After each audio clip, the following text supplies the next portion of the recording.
So pre-approved haircut, pre-approved hashtagging, pre-approved things. By the time if you start in social media when you're, like my niece is 13, if you start when you're 13, by the time you're 20, you know what the world wants from you and doesn't want from you. You know exactly how far you can go along the razor's edge. But I'm sorry, historically, artists and avatars in the spiritual world obliterate those lines. In fact, they don't just step over them, they obliterate them to where they don't even matter. You understand what I'm saying? True visionaries obliterate lines. Like, I was listening today, it's a totally separate conversation, but I think you'll follow along. The head of the UFC years ago, Dana White, said that they would never have women in the UFC. Now Ronda Rousey, who is a champion on every level, has completely eradicated the idea that men will not watch a woman fight in mixed martial arts. She's completely destroyed the notion. It's not even a conversation anymore. When we started in the band, people would ask us some questions to Darcy like, what's it like to be a girl in a band? That was legitimately a question. What's it like to be a girl in a band?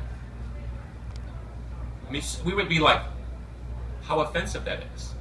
Or, what's it like to be an Asian in a band? That was another question we got sometimes from the politically insensitive. In obviously a less politically sensitive world.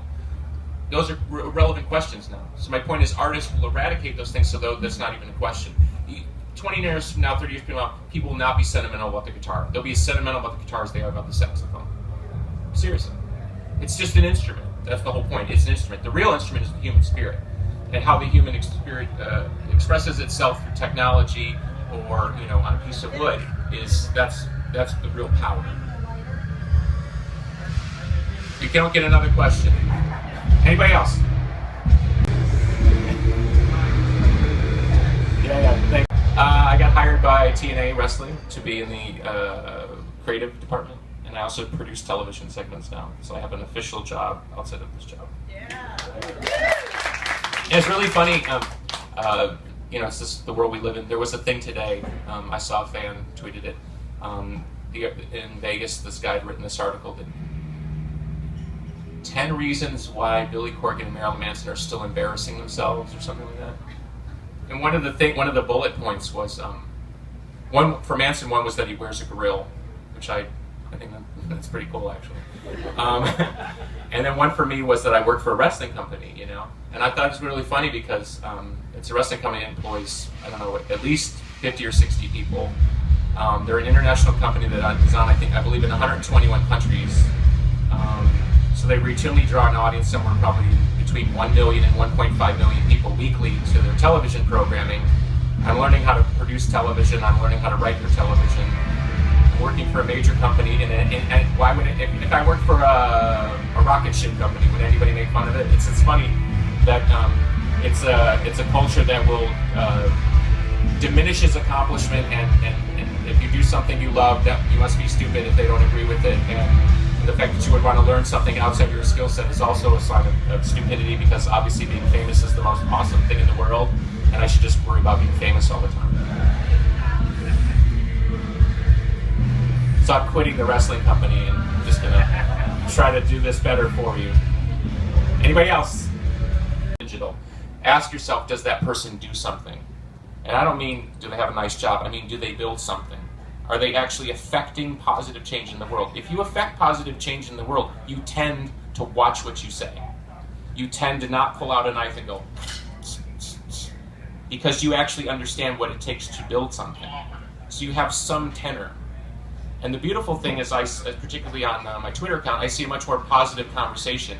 And I don't mean it's not critical. People are plenty critical. But you can go up to anybody in the world and have a positive, constructive conversation about even a disagreement.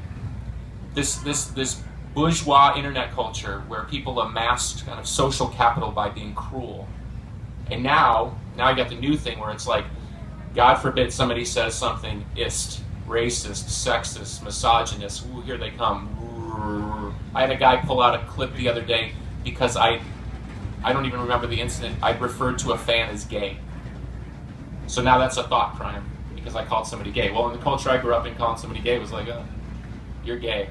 It's not even necessarily offensive. Now, in the current culture, I would say it's probably an offensive term. I wouldn't use that term today. But you're going to have people trawling back into your past and bringing things forward and going, do you realize in another time zone, in another era, that what you were thinking and feeling is offensive? See, we're going to root you out. There's a political and social reason why the artistic class is being clubbed into a corner, and why materialism is rising up to the fore as the great god. So always remember, look at people and say, do they build things? Because even if you disagree with what they build, at least they've taken the time to build something. Most people in the net world do not build things. They are commentators and critiques about something that is actually virtual. The problem is it has real-world costs. When Anderson Cooper made fun of me for being on the cover of the Cat magazine, well, that was something that had already happened. Okay? The only problem is it was a charity magazine. And the thing I said, if you saw my comments at the time, I said, what I don't like about this is this will have a chilling effect. Because the pop stars of the world will go, well, maybe I shouldn't be on the cover of the Cat magazine because somebody like him might make fun of me. It has a chilling effect on why people would do things. So you actually have to sit there. I talked about it, I'm sorry to ramble, but I talked about it today. I said something about the media, and immediately, fans start tweeting, fuck the media. I'm like, no, I'm not talking about the media. I'm saying in a social media world, you actually have to stop and think before you press send, who's this going to offend? You can't even speak freely. You can't even just ramble. You can't even just say something. Because somebody might edit what you say, retweet what you say, and then here it comes. Rah, rah, rah, rah. You know what I mean? So I had this interesting thought today. I'm going to admit to everything. You know what I mean? I'm just going to say I'm guilty of everything. Just get it out of the way. So I'm a everything phobe. I hate everyone. I hate everything. Everything I have represented is a totally falsehood, and it's not real. So I'm very sorry to betray everything you believed in, but I got it out of the way, and now that we can move forward. And then, like an athlete, I just want to move forward. I've been to rehab. I want to move forward. I hope you forgive me for everything I've done or I might do, and everything I thought about doing that I didn't do. Please forgive me for all of that. I'm going to admit to everything right now. You skip